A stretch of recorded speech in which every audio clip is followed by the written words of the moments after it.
নমস্কার বন্ধুরা, সবাইকে শুভ সকালের অনেক অনেক শুভেচ্ছা জানিয়ে রোশনাইয়ের আজকের পর্বের রিভিউ নিয়ে আমি পৌঁছে গেছি তোমাদের সামনে। বাংলা সিরিয়াল সমাচারে তোমাদের সবাইকে স্বাগত জানিয়ে আজকের পর্বের রিভিউ আমি শুরু করছি। রোশনাই যে প্রেগনেন্ট এটা জানার পর রোশনাই তো রুমে আসে। রুমে আসার পর রোশনাই মনে মনে ভাবতে থাকে আর কি আরণ্যকের সাথে কাটানো সেই মুহূর্তের কথাগুলো। ও নিজেও হয়তো বুঝতে পারেনি, কিন্তু এখন সে সত্যতা যাচাই করার চেষ্টা করছে। এইসব কিছু ভাবতে ভাবতে সেখানে আদিত্য আসে।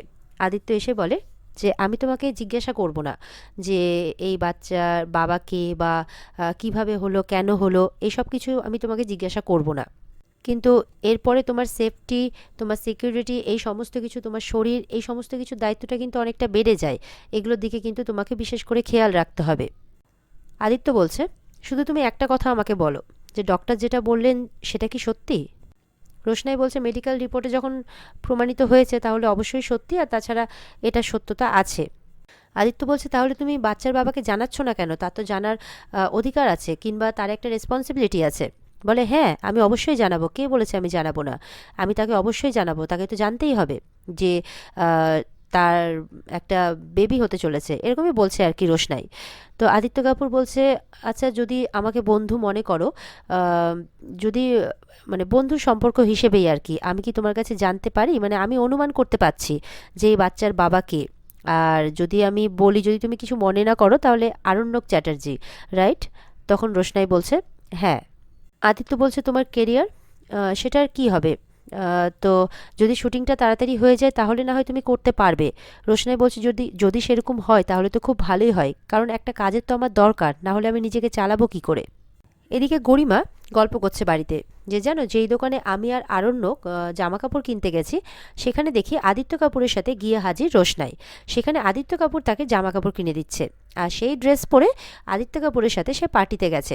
ভাবতে পারছো কীরকম ধরনের নির্লজ্জ মেয়ে? আরণ্যক তো এখন পস্তাচ্ছে। ও মনে করতো যে কি না কি রোশনাই, এখন ভাবছে যে কত বড় ভুল করেছে। দেখবে মিনির সাথেও এরকমটা হবে, পরে গিয়েও রিগ্রেট করবে যে ও কত বড় ভুল করেছে।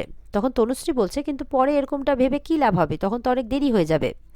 তখন গরিমা এদিকে বলছে বাবলুকে যে, আচ্ছা আঙ্কেল, তোমার মাথায় তো অনেক বুদ্ধি, তুমি তো ওকালতি করো, তুমি কোনো একটা বুদ্ধি বের করতে পারছো না? তখন বলছে, হ্যাঁ বুদ্ধি তো আমার মাথায় আছে, কিন্তু সেটা কি সবাই মেনে নেবে? বলে, কেন মেনে নেবে না? তো বাবলুর মাথা থেকে যেটা বুদ্ধি বেরিয়েছে সেটা হচ্ছে যে মিনির সাথে যেই ছেলের বিয়ে ঠিক হয়েছে, লালন, লালনের নামে নাকি চুরির কেস দেবে। বলে, এমন চুরির কেস দেবে, সে তো তাদের বাড়িতে ডেকোরেশন করতে এসেছিল, এমন চুরির কেস দেবে সে নাকি সেখান থেকে বেরোতেই পারবে না, আর তার মাথা থেকে নাকি সব ভূত নেমে যাবে তখন বিয়ের। এদিকে লালন বাড়িতে এসেছে। লালনের মা বোন সবাই সবজি কাটছে, তার সঙ্গে আরেকটি মেয়েও আছে, সেও হেল্প করছে, আর লালনের মাকে মাসি মাসি বলছে। তো লালন তো এসেছে, বলছে, মা তোমার সাথে কথা আছে। বলে, হ্যাঁ কি কথা বল। বলছে যে, মা তুমি বলছিলে না আমার বিয়ের কথা, তো আমি বিয়ে করতে চাই। এটা শুনে তোর মা খুব খুশি হয়ে যায়। তো বলছে যে, আম, তাই তো, খুব ভালো তো। তো যেই মেয়েটি মাসি মাসি বলছিল সেই মেয়েটি লালনকে খুব পছন্দ করে, আর লালনের মারাও মনে মনে তারই সাথে বিয়ে ঠিক করে রেখেছে। তো লালন এই ব্যাপারটা সন্দেহ করে বলছে, মা আমি কি কাউকে কথা দিয়েছি যে আমি তাকে বিয়ে করব? এই ব্যাপারটা শুনে মেয়েটির একটু মনটা খারাপ হয়। বলছে, আমি তো এখনও তোমাকে পুরো কথা বলিনি, তুমি এখন পুরো কথাটা শোনো আগে। তখন লালনের মা বলছে, আচ্ছা ঠিক আছে বল। এদিকে রোশনাই তো আদিত্য কাপুরকে বলছে যে আমি এই বিষয়ে কোনো কথা বলতে চাই না। তখন আদিত্য বলছে, সে ঠিক আছে তুমি না বলো, কিন্তু আমি শুধু একটাই বিষয় জানতে চাই যে যেই হোক না কেন এই বাচ্চার বাবা, সে কি এই বাচ্চাকে স্বীকৃতি দেবে? তখন রোশনাই বলছে, কেন দেবে না? আর আমার মনে হয় সেই সৎসাহসটা ওনার মধ্যে আছে। কারণ দেখুন, আমিও আমার বাবার পরিচয় জানি না, আমার মাকেও আমার বাবা সেই স্বীকৃতিটা দেয়নি, তার জন্য আমার মাকে সবাই একঘরে করে রেখেছিল। আমি জানি এই কথাগুলো শোনার পর আপনি হয়তো অবাক হবেন, হয়তো আমার সাথে কথাও বলতে চাইবেন না, কোনো সম্পর্কও রাখতে চাইবেন না, কিন্তু তবুও আপনার জানা উচিত। তখন আদিত্য বলছে যে, তুমি বোধহয় আমাকে চিনতে পারোনি রোশনাই, আমি বদলে গেছি, আমি মানুষ হিসেবে বদলাতে চাইছি, তবে এটা বলছি না যে আমি ভগবান হয়ে গেছি, কিন্তু এই বদলানোর জন্য তুমিই দায়ী। রোশনাই বলছে, আমি? বলে, হ্যাঁ। কখন যে কে কার মনে প্রদীপ জ্বালিয়ে দেয় সেটা শুধু যার মনে জ্বলে সেই জানে। তখন রোশনাই বলছে যে, আপনি বোধহয় ভুলে যাচ্ছেন যে আমি মা হতে চলেছি, আর যখন মা হতে চলেছি তখন কোনো না কোনো পুরুষ আমার জীবনে আছে, সে আড়াইলেই থাকুক আর যেখানেই থাকুক। তো আমার মনে হয় সেটা আপনার মনে রাখা উচিত। তখন আদিত্য বলছে, তুমি কি ভাবলে রোশনাই যে আমি তোমাকে, আমি শুধুমাত্র তোমাকে আমার মনের অনুভূতিটা বললাম, আমি তোমাকে প্রেম নিবেদন করতে চাইনি, আমি তোমাকে কোনোভাবে এম্বারেসও করতে চাইনি। শুধু আমার একটাই প্রশ্ন, তুমি মুম্বাইতে কেন এলে, নিজের অধিকার কেন ছেড়ে দিলে? তখন রোশনাই বলছে, কোনো অধিকার কি জোর করে আদায় করা যায়? এদিকে তো গরিমারা আলোচনা করছে। তো জাহ্নবী গরিমা বলছে যে এই কথাগুলো কিন্তু আমাদের মধ্যেই থাকলো, হ্যাঁ, আমরা কিন্তু কারোর সামনে কিন্তু এই ব্যাপারটাকে বলবো না আর কি। বাবলু বলছে, হ্যাঁ একদমই তাই। তনুশ্রী বলছে, তাহলে কি আমরা বিয়েতে পার্টিসিপেট করব?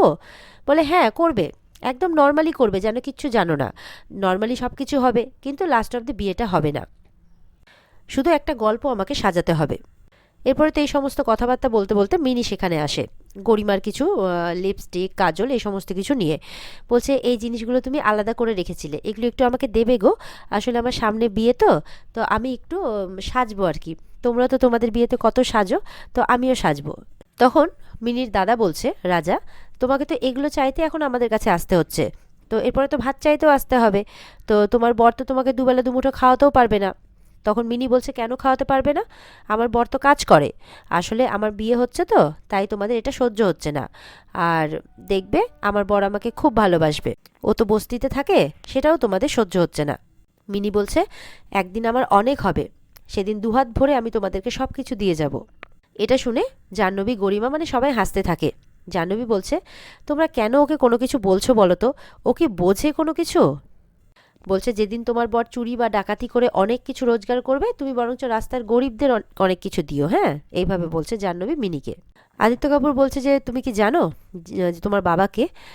রোশনাই বলছে, আমি জানি না, আর আমার মা আমাকে কোনোদিনও জানায়ও নি, আর আমি আমার মাকে কোনোদিনও জিজ্ঞাসাও করিনি সেভাবে, মানে মাকে কোনোভাবে আমি ইতস্তত করাতে চাইনি আর কি, বোধ করাতে চাইনি, তাই আমার জানা হয়নি।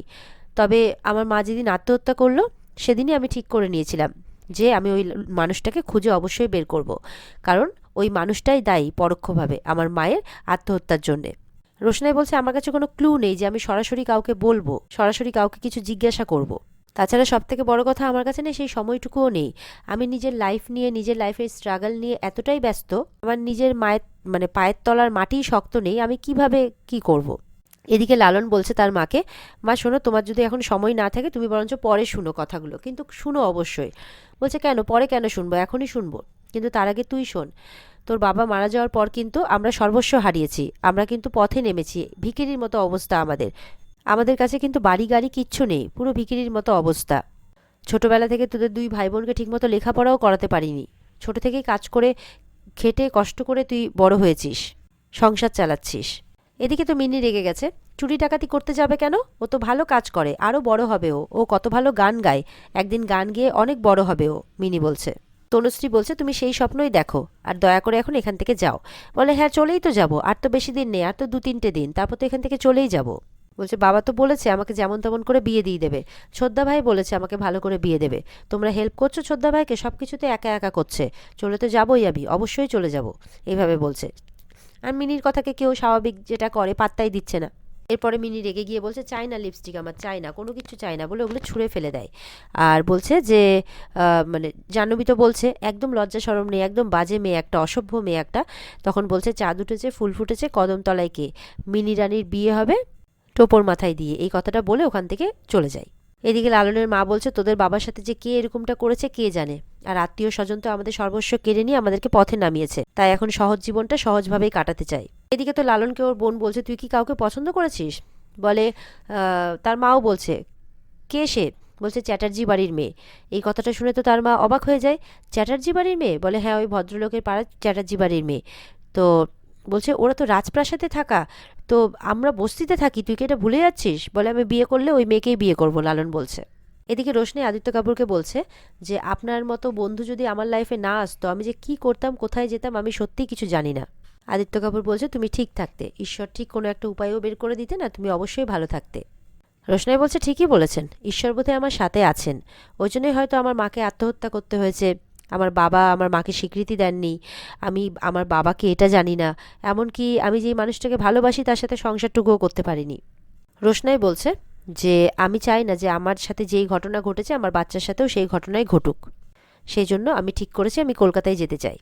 এটা শুনে আদিত্য কাপুর একটু অবাক হয়, আর এখানে আজকের পর্ব শেষ হয়ে যায়। তো বন্ধুরা, এই ছিল আজকের পর্বের রিভিউ। তোমাদের ভালো লেগে থাকলে অবশ্যই কিন্তু পর্বকে লাইক, কমেন্ট আর আমাদের চ্যানেলের সাথে জুড়ে থাকার জন্য চ্যানেলকে সাবস্ক্রাইব করতে ভুলবে না। তাহলে দেখা হবে আগামীকালকে তোমাদের সাথে নতুন পর্বের রিভিউ নিয়ে। আর আজকের পর্বের যদি বিস্তারিত দেখতে চাও তাহলে অবশ্যই কিন্তু যথাসময়ে স্টার জলসায় যে পর্বটা টেলিকাস্ট হতে চলেছে সেটা অবশ্যই দেখতে হবে। তাহলে ভালো থেকো সবাই, আজকের মতো এই পর্যন্তই, টাটা।